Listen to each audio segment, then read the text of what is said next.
푸른 바다가 넘실 때는 작은 포구의 한 어부가 살았습니다. 매일 고된 노동으로 그날그날 생계를 이어가는 소박하지만 넉넉지 못한 살림이었습니다. 그에게는 눈빛이 총명하고 생각이 깊은 아들이 하나 있었는데 어느 날 아들이 아버지에게 간절히 청했습니다. 아버지, 저는 글을 배우고 싶습니다. 저도 학당에 보내주십시오. 어부는 놀라 아들을 바라보았습니다. 얘야, 학당은 부잣집 도련님들이나 가는 곳이다. 우리 같은 천민은 문턱도 넘기 어렵고 설령 배운다 해도 세상에 나가 쓸모가 없을 터인데 무슨 소용이 있단 말이냐. 하지만 아들은 결심이 확고했습니다. 배움의 길을 막으신다면 차라리 이 목숨을 버리겠습니다. 자식의 굳은 뜻을 꺾을 수 없었던 어부는 깊은 한숨 끝에 결심했습니다. 좋다. 내 뜻이 정그러하다면 아비가 어떻게든 길을 열어주마. 다음 날부터 어부는 매일 새벽 가장 싱싱하고 좋은 물고기를 골라 학당 훈장의 집으로 가져다 바쳤습니다. 살림이 팍팍했던 훈장은 그 정성 가득한 생선을 고맙게 받았습니다. 며칠 후 훈장이 아침 식사를 마치고 문을 나서려는데 어부가 마당에 엎드려 있었습니다. 어인일이요? 훈장이 물었습니다. 선생님, 제게 간절한 소원이 하나 있습니다. 제 아들이 글을 배우지 못하면 죽겠다고 고집을 부립니다. 그 아이를 거두어 가르침을 베풀어 주십시오. 그러자 서당 훈장은 한동안 고민하더니 입을 열었습니다. 알았네. 내가 어떻게 해볼 테니 내일부터 아들을 서당으로 보내게. 고맙습니다, 선생님. 어부는 깊이 머리를 숙이며 감사의 인사를 드렸습니다. 다음 날 어부의 아들은 날아갈 듯한 마음으로 서당을 향했습니다. 설렘과 두려움이 함께 깃든 얼굴로 조심스레 서당 마당에 들어섰습니다. 그러나 그가 서당에 이르자 양반댁 도령들이 눈을 내리깔며 비웃기 시작했습니다. 저 꼴 좀 보게? 저 더러운 놈은 누구야? 심부름 왔겠지 뭐. 얘, 여기 이 요강 좀 치워라. 아이의 얼굴은 순식간에 빨개졌고 손을 어디에 두어야 할지 몰라 어쩔 줄 몰랐습니다. 그때 서당 훈장이 마루 쪽에서 걸어 나오며 그 모습을 보고 말했습니다. 너로구나. 상민의 자식으로서 학문의 뜻이 있다니 갸륵한 일이야. 이왕 결심한 것이니 열심히 공부하도록 하게. 서당 훈장은 부드럽게 미소를 지으며 아이를 방 안으로 들이려 했습니다. 그러나 그 순간 마루에 앉아있던 양반댁 도령들이 잔뜩 인상을 찌푸리며 자리에서 일어났습니다. 스승님, 안 됩니다. 어찌 상놈의 자식과 한자리에 앉아 공부를 한단 말입니까? 맞습니다. 그렇게 하신다면 저희는 모두 돌아가겠습니다. 도령들이 이렇게 강하게 반발하자 서당 훈장은 난처한 표정을 지었습니다. 잠시 생각에 잠긴 그는 이내 담담한 목소리로 말했습니다. 오냐, 알겠다. 하지만 저 아이가 마당에서 공부하는 것까지 막을 이유는 없지 않느냐. 그것도 싫다면 다들 돌아가거라. 도령들은 웅성거리며 서로 눈치를 보더니 이내 조용해졌습니다. 그 모습을 본 훈장은 어부의 아들을 바라보며 물었습니다. 진정 공부를 하고 싶다면 마당인들 어떠냐? 그렇게 하겠느냐? 어부의 아들은 눈물을 글썽이며 고개를 끄덕였습니다. 그날부터 어부의 아들은 마당 한켠에 꿇어앉아 공부를 시작했습니다. 방 안에서 들려오는 훈장의 목소리를 귀 기울여 듣고 토시 하나도 놓치지 않으려 애썼습니다. 비가 오나 눈이 오나 하루도 빠짐없이 서당 마당에 앉아 글을 익혔습니다. 세월이 흘러 3년이 지나자 어부의 아들은 그 누구보다 뛰어난 실력을 갖추게 되었습니다.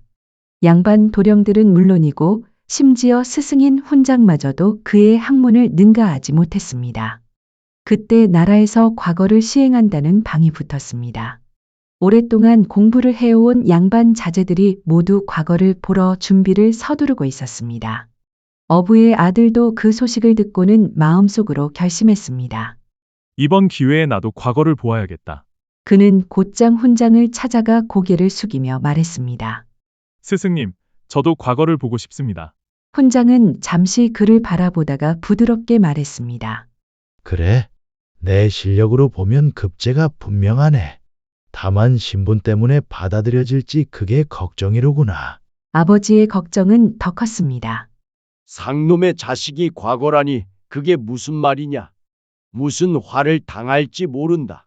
그러나 아들은 결연한 표정으로 대답했습니다. 죽을 때 죽는 한이 있더라도 한번 해보겠습니다. 아버지는 끝내 그 뜻을 꺾지 못했습니다. 그동안 모아두었던 돈을 모두 털어놓자를 마련해 주었습니다. 이걸로 한양까지 가거라. 아끼며 써야 한다.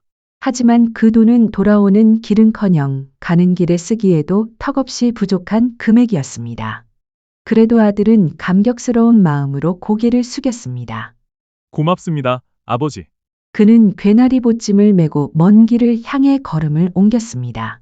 비바람이 불고 해가 져도 쉬지 않았습니다. 며칠을 걸어 드디어 한양 땅에 도착했을 때 같은 서당에서 공부하던 양반 자제들이 말을 타고 가다가 그를 발견했습니다. 그들은 서로를 쿡쿡 찌르며 수군거렸습니다. 아니, 저게 누구야? 고기잡이 아들놈이잖아. 저 녀석이 왜 여기 있지? 설마 과거를 보러 온 건가? 그건 안 되지. 그들은 그렇게 비웃으며 어부의 아들의 뒤를 따라가기 시작했습니다. 어부의 아들은 객주집 헛간을 빌려 잠시 몸을 쉬려 했습니다. 그러나 그 틈을 타 양반 자제들이 그를 붙잡아 끌어냈습니다. 상놈의 자식이 과거를 본다니 세상이 거꾸로 돌아가는구나. 우리 눈에 띈 이상 그냥 넘어갈 수는 없지. 그들은 어부의 아들을 억지로 끌고 나갔습니다. 그리고 한 대갓집 담장 아래에 이르러 담안을 가리켰습니다. 그 안에는 높게 자란 배나무 한 그루가 서 있었습니다. 저 나무에 열린 배를 따다가 우리에게 나누어주면 이번 일은 모른 척 눈 감아주지.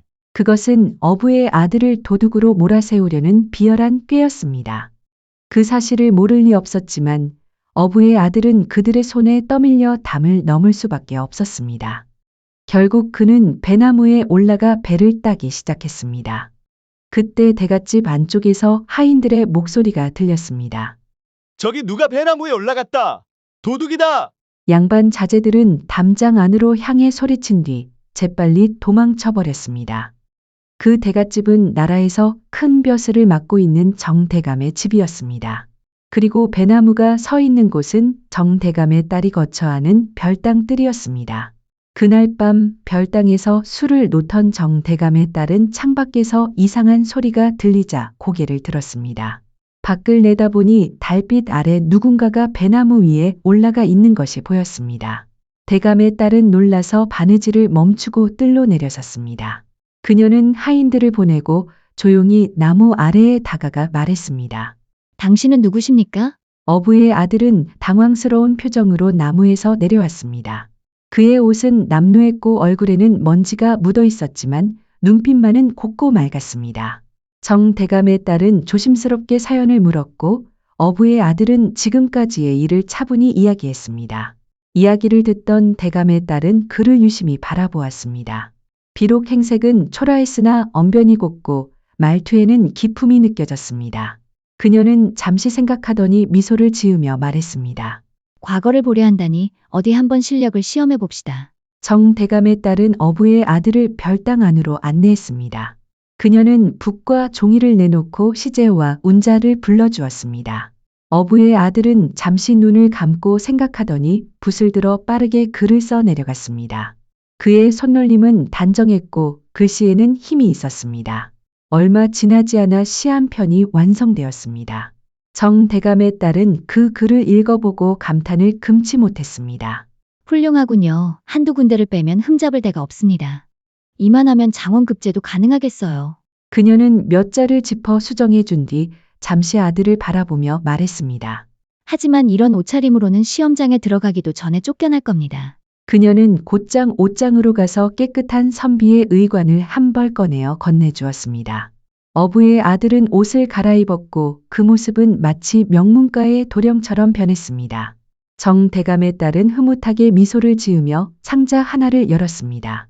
그 안에는 곱게 빚은 경단과 과일이 담겨 있었습니다. 이것을 드세요. 어부의 아들은 한 입 먹어보고 놀랐습니다. 입안에서 꿀처럼 녹아드는 부드러운 맛이었습니다.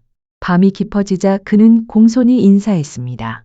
고맙습니다. 이 은혜를 잊지 않겠습니다. 정대감의 딸은 잔잔히 웃으며 대답했습니다. 인연이 있으면 다시 만나게 되겠지요. 어부의 아들은 고개를 숙여 인사한 뒤 객주집으로 돌아왔습니다. 그곳에는 그를 괴롭히던 양반 자제들이 여전히 머물고 있었습니다. 그들은 그를 보자 비웃으며 물었습니다. 그래, 배는 따왔느냐? 어부의 아들은 조용히 손에 들고 있던 경단을 내밀었습니다. 올라가 보니 배 대신 이런 게 있더군요. 양반 자제들은 비웃다가 한 입 먹어보고는 그 자리에서 눈이 휘둥그레졌습니다. 세상에 이런 맛이 다 있나? 그들은 서로 더 먹으려 다투더니 결국 그 맛을 따라 정대감의 집으로 몰려갔습니다. 그들은 몰래 담을 넘어 배나무에 올랐습니다.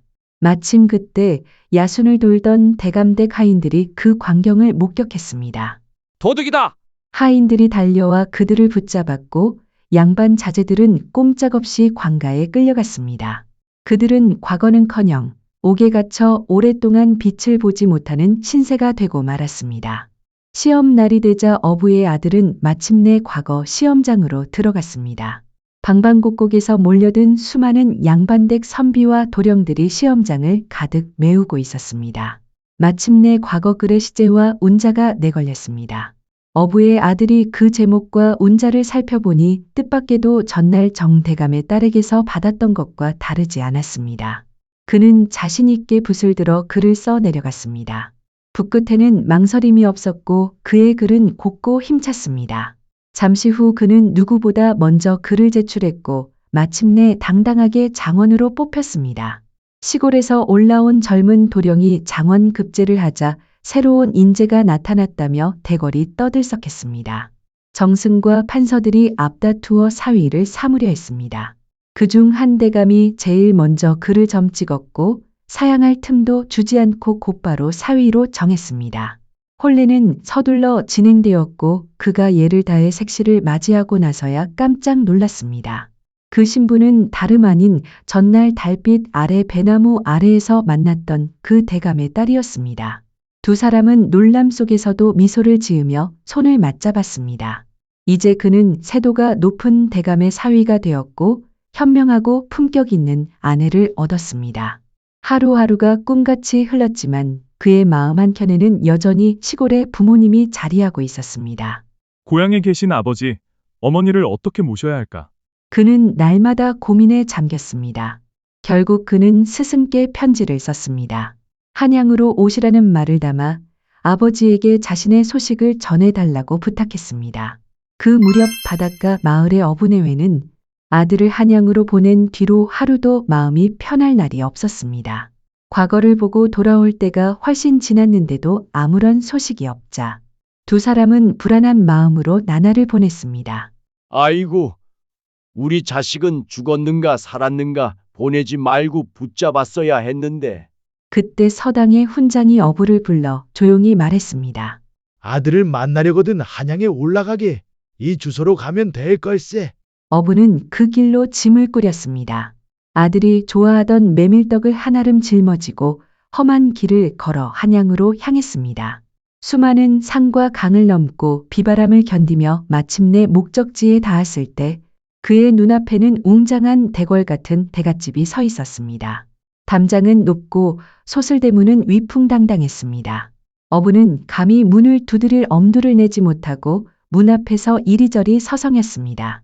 그러나 그 모습을 본 하인들이 다가와 거칠게 어부를 붙잡더니 그를 헛간 속에 밀어넣고 철컥 문을 닫아 걸었습니다. 어부는 꼼짝없이 갇힌 채 한숨을 내쉴 뿐이었습니다. 그날 밤 헛간에 갇힌 어부는 초라한 집단 위에 앉은 채 꾸벅꾸벅 졸고 있었습니다. 그때 빗장이 스르르 열리더니 누군가 조심스럽게 문을 열고 안으로 들어왔습니다. 달빛이 스며드는 어둠 속에서 그 인물은 어부 앞에 무릎을 꿇고 큰 절을 올렸습니다. 아버지, 접니다. 그 말을 들은 어부는 깜짝 놀라 눈을 크게 떴습니다. 가만히 살펴보니 그 사람은 다름 아닌 자신의 아들이었습니다. 이게 어찌 된 일이냐? 아들은 눈시울이 붉어진 채 고개를 숙였습니다. 저는 과거에 장원 급제하여 이 집의 사위가 되었습니다. 하지만 사람들이 아버지를 보면 의심할까 두려워 이렇게 할 수밖에 없었습니다. 용서하십시오. 어부의 눈가에는 금세 눈물이 맺혔습니다. 내가 못난 아비 때문에 끝까지 고생이로구나. 그는 떨리는 손으로 보찜을 풀기 시작했습니다. 그 안에는 고향에서 정성껏 만들어 온 메밀떡이 한가득 들어 있었습니다. 이야, 내가 좋아하던 메밀떡이다. 이것 좀 먹어보아라. 아버지가 권하자 아들은 먹지 않을 수 없었습니다. 배는 이미 부르고 목이 메어 떡이 넘어가지 않았지만 아버지는 연신 떡을 권하며 웃었습니다. 아들은 떡을 먹는 척하면서 여러 개를 슬쩍 주머니 속에 넣었습니다. 아버지, 또 오겠습니다. 오늘은 편히 쉬세요. 아들은 헛간 밖으로 나와 조심히 문을 닫고 발소리를 죽여 방으로 돌아갔습니다. 그런데 방 안에는 이미 불이 켜져 있었고 아내가 자리에서 일어나 앉아 남편을 기다리고 있었습니다. 어딜 다녀오시나요? 그게 그 주머니 속에 불룩하게 든 것이 뭐지요? 꺼내보세요. 아들은 더 이상 아내를 속일 수 없음을 깨달았습니다. 면목이 없소. 그러자 아내는 단호하지만 따뜻한 목소리로 말했습니다. 이런 일은 함께 해야지요. 어찌 저도 모르게 덮으려 하십니까? 어서 아버님을 모셔오세요. 아들은 헛간으로 달려가 아버지를 모셔왔고 며느리는 그 앞에 예를 갖추어 깊이 절을 올렸습니다. 그날 이후 며느리의 비밀 교육이 시작되었습니다. 시아버지를 다락에 숨겨둔 채 입는 법, 걷는 법, 식사 예법, 말투, 몸가짐까지 하나하나 양반의 법도를 가르쳤습니다. 그렇게 한 달이 지나자 어부는 어느덧 시골 양반으로 행세해도 손색이 없을 만큼 품격을 갖추게 되었습니다. 이제 됐습니다. 본가로 내려가셨다가 정식으로 찾아오세요.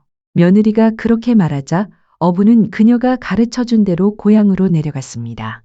그는 한양으로 간다는 통지문을 남기고 다시 정대감댁으로 향했습니다. 한편 시골에서 사돈이 올라온다는 소식을 들은 정대감은 고관대작들을 모아 잔치를 준비했습니다. 어부가 의관을 단정히 하고 도착하자 그 모습은 누가 봐도 당당한 시골 양반이었습니다. 그의 말투와 걸음걸이, 태도 모두 예법에 어긋남이 없었습니다. 정대감은 흐뭇한 미소로 손님들을 맞으며 말했습니다. 자, 오늘은 즐거운 날이니 모두 함께 마십시다. 그러나 그날의 기쁨은 오래가지 않았습니다. 술자리가 길어지고 손님들이 하나둘 아들 자랑을 하며 술잔을 권하자 어부는 결국 그만 술에 취하고 말았습니다. 그때 한 손님이 흥이 오른 목소리로 말했습니다. 자, 주영이 도도하니 노래 한 곡 조씩 뽑아봅시다. 손님이 먼저 한 곡조를 뽑자 모두가 박수를 치며 흥겨워했습니다. 그러자 다른 이가 어부에게 말했습니다. 이제 시골에서 오신 양반의 노래를 들어봅시다. 그래요. 어디 한번 들어봅시다. 손님들의 손뼉 소리에 어부는 얼굴이 벌개진 채 자리에서 일어났습니다. 술 기운에 들뜬 그는 자신도 모르게 흥겹게 노래를 불렀습니다. 어기여 차, 어야 디어라, 노를 저어라. 이 고기 저 고기, 이 물속의 고기가 모두 다 내 것이로다. 어야 디어라. 순간 잔칫집은 찬물을 끼얹은 듯 조용해졌습니다. 손님들은 서로 얼굴을 마주보더니 이내 하나둘 자리에서 일어나 돌아가기 시작했습니다. 정대감의 얼굴은 굳어졌고 흑빛이 되었습니다. 그 노래는 다름 아닌 천한 어부들이 노를 졌으며 부르던 노동가였기 때문이었습니다. 정대감은 분노에 찬 목소리로 외쳤습니다. 감히 나를 속이다니 당장 이 자와 함께 이 집에서 나가거라. 어부의 아들은 고개를 숙인 채 아무 말도 하지 못했습니다. 그때 그의 아내가 정대감 앞에 나섰습니다. 아버지, 저의 지아비를 내치신다면 저 또한 이 집을 떠나겠습니다. 정대감은 더욱 노기를 띠며 소리쳤습니다. 좋다. 내 마음대로 하여라. 하지만 다시는 이 집 문턱을 넘지 말거라. 그리하여 어부의 아들과 대감의 딸은 하루아침에 쫓겨나 방황하는 신세가 되고 말았습니다.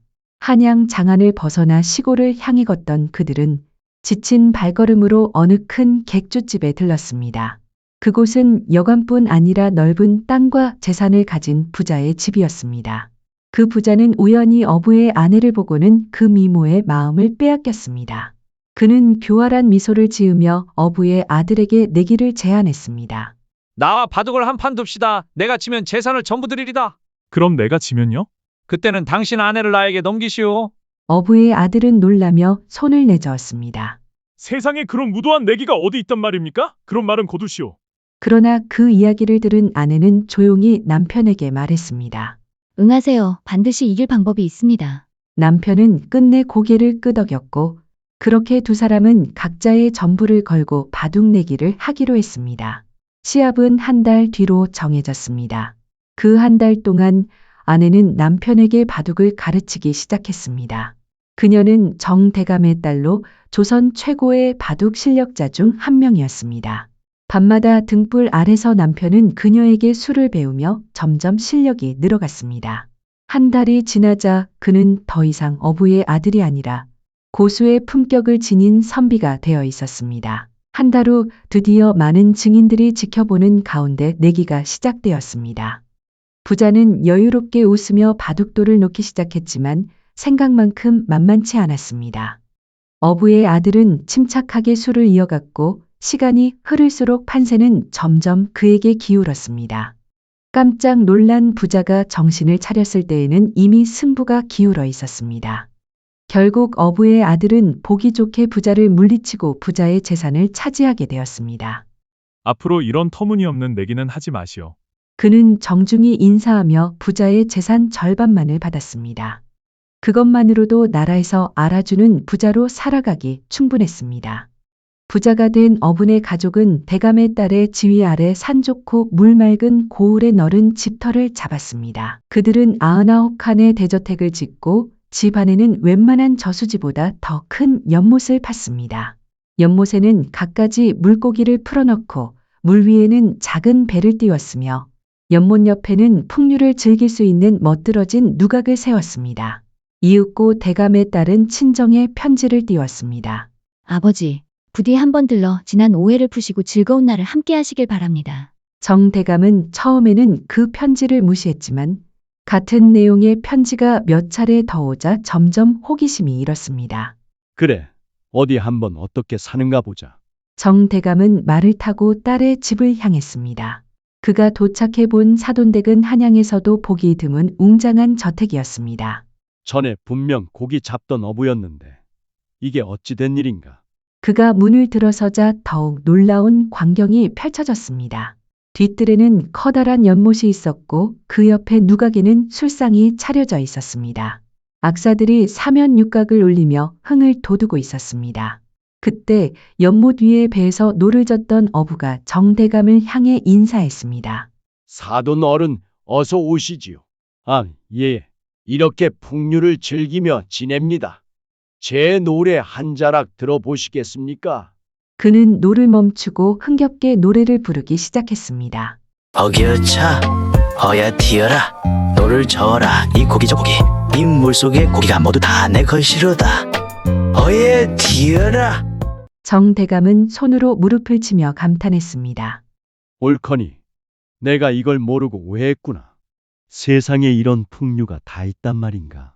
그 곁에서 딸과 사위가 미소를 지으며 말했습니다. 함께 즐기시지요, 아버님.